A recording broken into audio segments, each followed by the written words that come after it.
Welcome to the podcast, Rose. I'm super excited to talk to you today. Can you just tell people a little bit about who you are, what you do, so that they know who you are as a person? Oh my goodness gracious. I would say I'm a gal around town. I live in South Philadelphia. Wake up in the morning, have a cup of coffee, pet my cat, and do a number of things. Sometimes odd jobs, art projects, gigs, a little bit of everything. I guess I'm just a dude like other dudes. I love it. I'm right outside of South Philly, just on the Jersey side, but it literally is like 10 minutes for me to get into South Philly. So I know the area very well. Recently in the Philadelphia Inquirer, there was an article about a psychedelic coffin. And I believe the title was something along the lines of psychedelic coffin now in place of where the boob garden used to be. I was like, wait, what? Boobs, coffins? How is all this happening in the same place?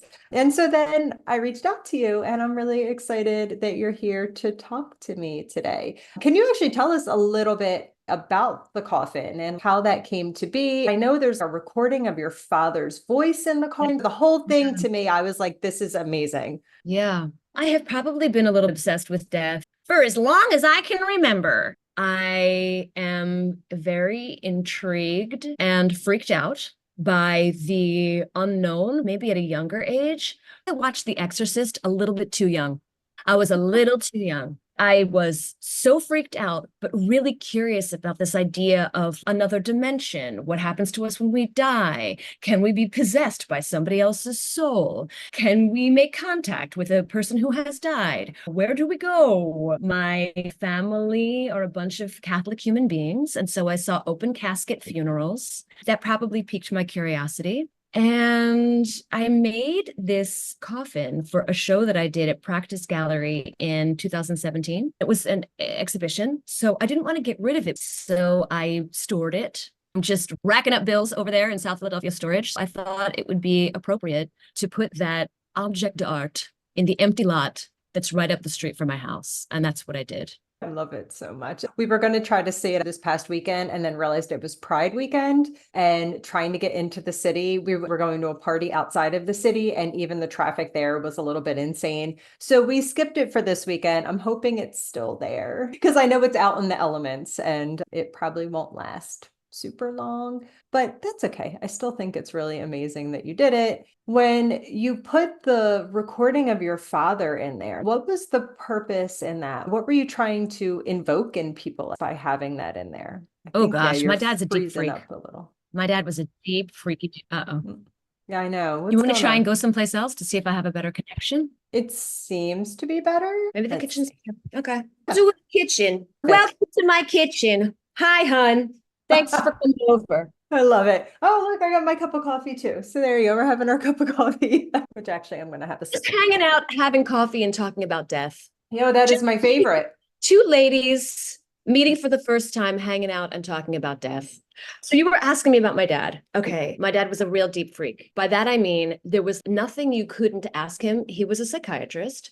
He was Filipino. He was two things, Filipino and a psychiatrist. He also asked and answer really wild questions about how he lived in the Philippines, about what he liked about the United States, what he thought about women, what he thought about growing up in the 30s and 40s, how people had relationships in the Philippines in the 30s and 40s, what dating was like, what parenting was like. So he would just go off. My dad had diabetes, he was diabetic, he was on dialysis. We went on a dialysis cruise, and I brought a recording device with me. I recorded him telling stories about his life. It's this sprawling, almost like a This American Life or a podcast kind of feel, where my dad's telling interesting random stories about living, just somebody's life, just things that happened. And then I intersperse that with commercials for a used coffin service. Obviously, that doesn't exist, but it was M. Jensen and M. Jensen's partner, Sean, and myself. And we were doing these like little commercials for a place that was called Used Coffin Service on the Boulevard, like Gary Barbera's. So you didn't have to buy a coffin because they're really expensive. And that was kind of a little bit of that a funeral is so expensive, and that we can sometimes be spending a lot of money on things like that. So you got in the coffin in the gallery environment, you got in the coffin and you could close the lid if you wanted to, but you listened to my dad telling this story and it felt kind of relaxing. My friend Brian Adolph made the sound, put the whole thing together. And it was a nice accompaniment. The rave coffin is made out of this plushy, fleecy material. So it's like a dry womb, is what I was calling it. Get inside this dry womb, cozy, comfy, storytelling, sleeping, lullaby. That was sort of the vibe. I love it. I wish I could have seen it at the gallery. I'm trying to think 2017. Yeah, I was into death, but definitely not a death doula yet. So I think probably my friends and family already, I think, are a little not over me talking about death all the time, but there's definitely a little stigma still where I feel like now when I go out places, people are like, what do you do? And I'm like, I'm a death doula. And either they want to tell me all their stories, or Sure. they turn around and run away from me and Sure. act like I didn't say anything at all, which is fine. Because honestly, most conversations at parties I find quite boring. So either talk to me about death or don't talk to me at all. And that's okay too. Well, this is interesting because one of the things that you said earlier before we actually hit the record button, you were like, this isn't a scary conversation. It doesn't have to be, it can be a casual conversation. And I'm going to say, not at all. Not at all. Because sometimes you bring it up in the most innocuous ways and people just head for the door. Even when I was putting the coffin at the location where it is now, which is Captain Jesse G's Crab Shack and Art Gallery on Washington, there were people that were coming up to talk. They couldn't even have we were just casually talking. What are you doing? What is this? And I was like, oh, it's a coffin and that's it. Turn around, leave. When I put the boobs up there, everybody was interested. But think about it. Boobs, sexuality, fecund, titties, life-giving. Everybody wanted a piece. This one, I see a lot of people shying away for those conversations. Yeah, it's interesting because I've thought a lot and I've tried to get a few guests to come on to talk to me about it too, that there really is such a connection in our culture between sex and death. But yet I think the difference is that yes, people, even if they don't want to admit it, they all want to have sex. They all want the boobs and the sex and all that stuff. So there's that attraction to it, even though there's still not a lot of comfortable conversations being had about sex. Where with death, I think probably even those of us that are comfortable with it, it's still not like I want it to happen soon. There's still part of me that's like, yeah, but I don't really want death to happen to me soon. But I love to talk about both of them. Well, how about this? How about not that I want this to happen to me soon, but how am I even going to handle the death of the people that are closest to me? How am I going to handle death when it comes knocking? I always think about living in the 1400s, 1300s, 1500s, when your cousin died, your child died, your sister died. People had 8, 9, 10 children. Sometimes 5 of them would die. When the Mount Laurel Cemetery, I believe that when that was constructed, the idea is it would be like a park and you would come to spend the afternoon with the dead because that's what you did, because so many family members died. You had a funeral, you laid the body in your home, in your living room, you put it on your kitchen table, you washed it yourself, you helped that person die. Sometimes you were sharing a bed with somebody who was actively dying. We don't do that. It happens, sometimes it happens at home, but sometimes it happens in other spaces and places where we don't look at that. Yeah, it's true. We definitely don't have the same relationship with death. I'd never really thought about that in the past, people probably did share beds with people that are dying, where now we're like, you go into a different room, you have your hospital bed, it's very removed. In the past, you probably did. What else are you going to do? A lot of times you were sharing the bed with your spouse and probably some of your children too, because where else were you going to put them? So yeah, Yeah. that's interesting. I hadn't thought about that. Oh, I love to think about it. Oh, I cannot stop.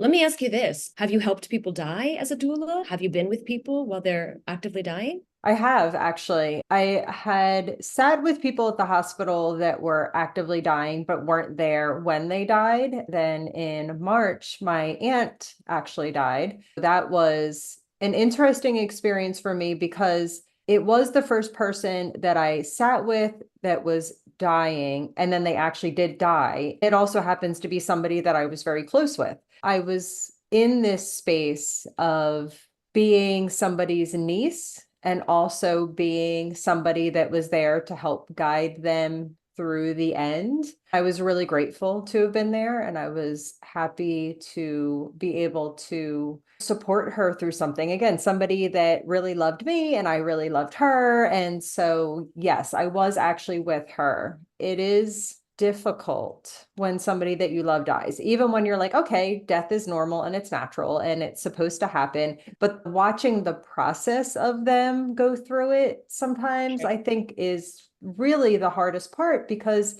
especially nowadays, we can keep people alive for a long time. And so even some of what she experienced, it would have just been like a quote unquote natural death. She would have been dead 3 weeks before she died. But instead, we went through this process of, oh, she didn't die, but she was very aware that she was still alive. And she, I don't think, was very happy about that situation. And so, yeah, it was interesting. I think about that fairly regularly with my husband, that one of us is going to have to go through that with the other person. And then my husband and I, we're polyamorous. So we both have partners. So we're going to have to potentially go through that with our partners and our partners' spouses or partners. There's potentially a whole lot of us that are going to have to It's a community be event. there.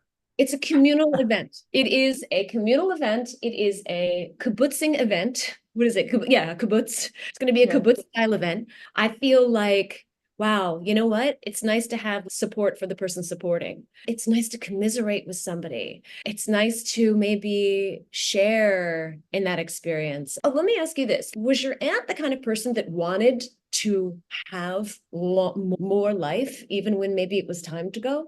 No, she didn't. And that was part of it too, was that I think my uncle had some regrets that he maybe prolonged her life when she didn't want it. And so that's why when I was at the hospital, and I actually did do 2 podcast episodes. So if anybody wants to hear the full story, go back and find them. It's in there from March. But when I did call him and I was like, I think it's time, because he couldn't even get to the hospital, it's time. And he was like, all right, she didn't want to live like this. I know she didn't. So if they're saying that they need to give her chest compressions or if they need to intubate her, she doesn't want that. And so we're not doing it. I was like, all right, just needed to make sure, as there was a room full of people keeping her alive, to make sure that we didn't want to do some of these other measures that would have potentially kept her alive for another couple weeks or a few months, but she would have been completely non-responsive. That's not what she wanted. That's not what any of us wanted for her. So thankfully, we did know that. Was there a thought about taking her home, or could you have done that? At that point, we couldn't have taken her home. She would have needed so many machines, and it was like, it really, as soon as we stopped any of the treatments that she was on, she was going to die. She had been in and out of rehabs for a couple months, because it was like the story of a lot of older people. She fell, she broke her hip, broke her wrist. Up until that point, she was basically fine. And 6 months later, she was dead. It was just a slow progression to getting to that point. She had been home off and on, but at that point, we couldn't get her home. Have you ever heard this one? That once there's a fall, it's about 8 months. You have 8 months. Once there's a bad fall. So my dad fell also. And I had a friend that was just like 6 months. And I heard it, but it was like 6 months. And that's just something to be aware of. I think it's something like menopause. People aren't talking. People aren't telling the trade secrets about it. I was so happy to hear somebody even say something like that, because I really didn't know. I was just out there. It was like the wild, wild west. It was like Deadwood. I was just out there trying to cobble together. This is something kind of great. When you don't know anything at all about what's going to happen or what's going to come next, you're sort of left to your own devices. And if you are somebody who can tip into that kind of like no man's land, you can create the death experience you think you want to have with your loved one. I did this a number of times because I thought my dad was going to die several times. So I would try and surround him with all of the things that I thought he would enjoy. When I thought he was dying at home, I would lie down next to him, rub his head, put music on that I thought he would like. Even though he's diabetic, I'm going to get him a chocolate donut. Like, here's the cat. Let's talk to each other and take a nap. And then, of course, he didn't die. So then it's just kind of reset, remix.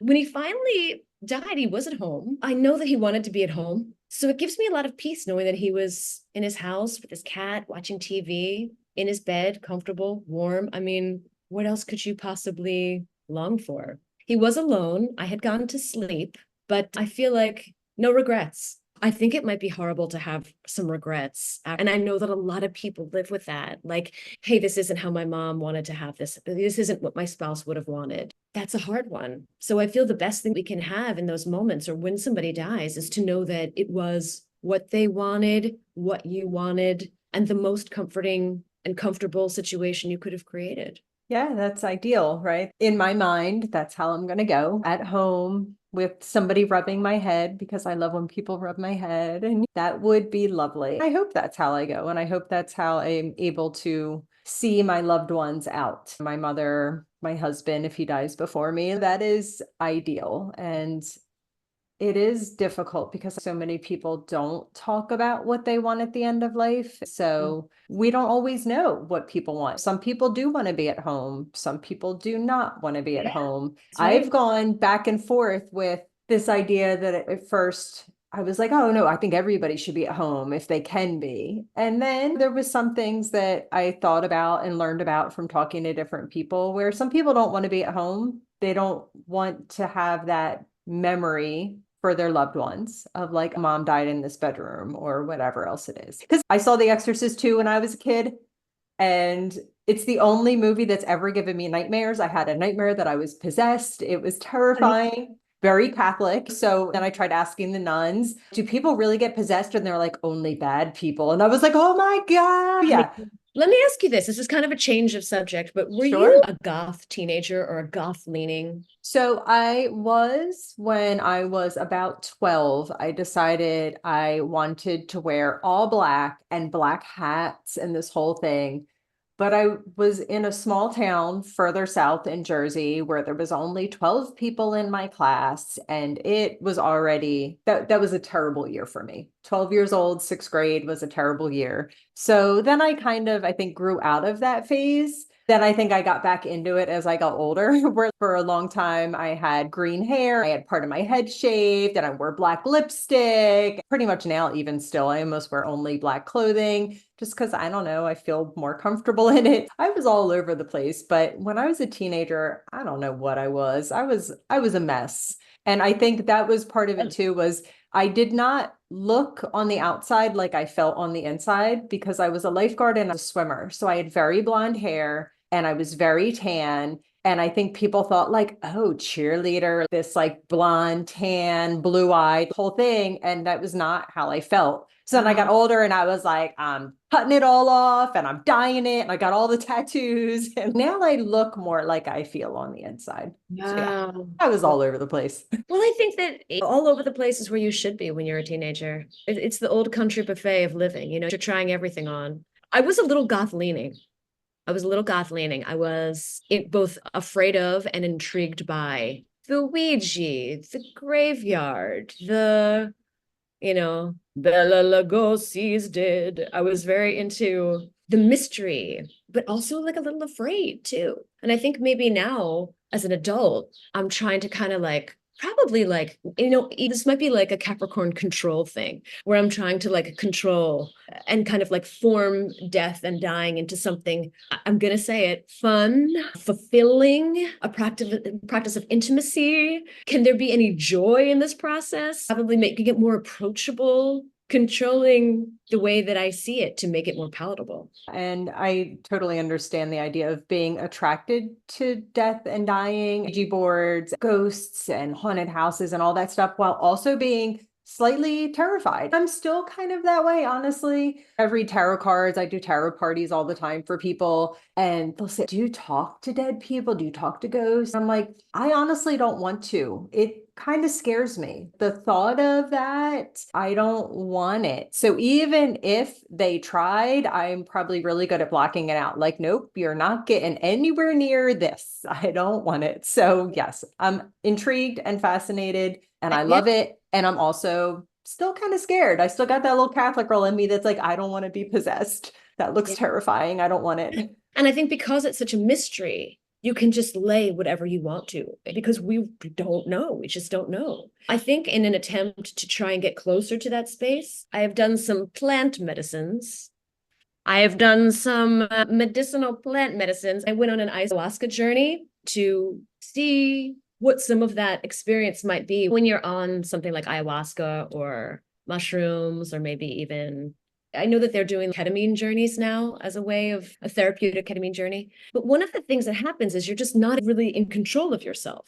And I think that's part of the process of going, of course, I don't know, but it's being in a space that you can't control at all and having to find peace within that and touching into communication with yourself that I think might be beneficial. It's maybe practicing for death. They say meditation sometimes can be like a practice of death. I think maybe practicing for death could be something important. Could be. But that is part of why I think I may have done those things to get myself closer to that experience. Yeah, I think that's pretty accurate that people that have had near-death experiences will compare it to ayahuasca or DMT or like some of those things that they're like, yeah, it's kind of something similar. I know there is some work being done with using different psychedelics for end of life, in that people that are diagnosed with a terminal illness and they're freaked out and they're upset and they're afraid and they're just not able to continue to live really after their diagnosis. They're using some of these things and finding pretty good results that after they go through this like guided, and again, it's very, they have people around, they dose it a very specific amount. They're finding that it actually helps, that people afterwards are like, okay, I'm not afraid to die anymore. Like, I'm Wow. good. I'm ready. It's fine. Wow. So there's definitely something to that. I've never done ayahuasca. I would if the opportunity was there and it was the right opportunity. But I think sometimes I'm so sensitive to even just marijuana that I'm like, I don't know, I might go and not come back. And that's what freaks me out. What's weird about drugs is that I feel very sensitive to marijuana, but not mushrooms. I also think it's sort of a revolving wheel as we get old. Have you heard that as we get older, every 7 years, we sort of have a full different chemical makeup? All of our everything has turned over. We're kind of a different person. Well, I've noticed that my relationship to certain drugs has changed over the years. Like I have seen myself be both fine smoking pot, and then it's just such an overwhelming experience. I can't touch it with a 10-foot pole. Or mushrooms, a dose of mushrooms that used to take me to Planet Nine now is kind of not phasing me too much. It's weird what happens with our bodies and drugs as we get older. I was just thinking of what you were saying, how people were having these experiences and it's helping them to cope with the idea of death and they don't have that fear any longer. I wonder if people are microdosing now as a way, instead of maybe taking an antidepressant the way we would in the 90s. I have a lot of friends that are microdosing, and I can't help but think that must be doing something for their neural network and must be doing something to maybe mildly expand what is happening inside this nut. Mm-hmm. I feel that there's something worthwhile about investigating the things that scare us. Yeah. There's something worthwhile into like sitting with what is uncomfortable. And I think that because, again, as we've said in this conversation, because death is so unknowable, it's worth your time to try and touch into that Encyclopedia Britannica, whatever the hell is in there. And to be honest, I like being a little bit scared. I have a wild startle response or startle reflex. When I go to see a scary movie, it's almost embarrassing for the people that I'm with because I'm freaking out. I enjoy being slightly freaked out. I enjoy going on a roller coaster even though I know I'm scared. Why is this? Because I think we live a lot of our lives trying to be comfortable. And life isn't really comfortable. A lot of things are sinister and desperately uncomfortable. So if you can get a little closer to the things that scare you, it's kind of like working a muscle. It's kind of like going on a diet. It's kind of like lifting weights. There's going to be a psychic muscle you're building. I think it's probably common that we actually like being a little bit scared. This weekend, my 13-year-old went to Six Flags Great Adventure for a birthday party. He said they got onto the Superman ride where they lay you like you were flying,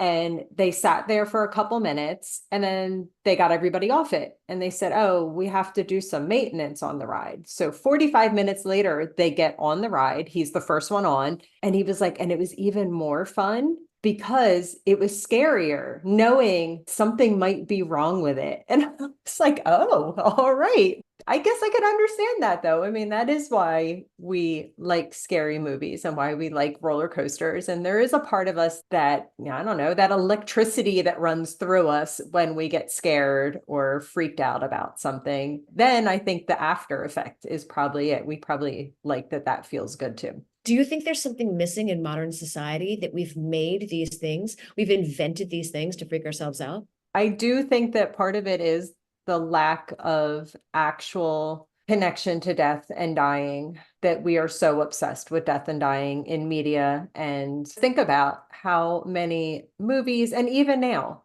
especially since the pandemic, how many movies and TV shows, it's all about apocalypse style stuff, the end of the world, what's going to happen after the end of the world, people going to different alternate realities, whatever else it is. We don't deal with the things in real life, but we want to be entertained by them at the same time. And it is interesting. I guess there's this way we could watch it or experience it and be like, but it's still not me. It's not me. That's not real. It's not me.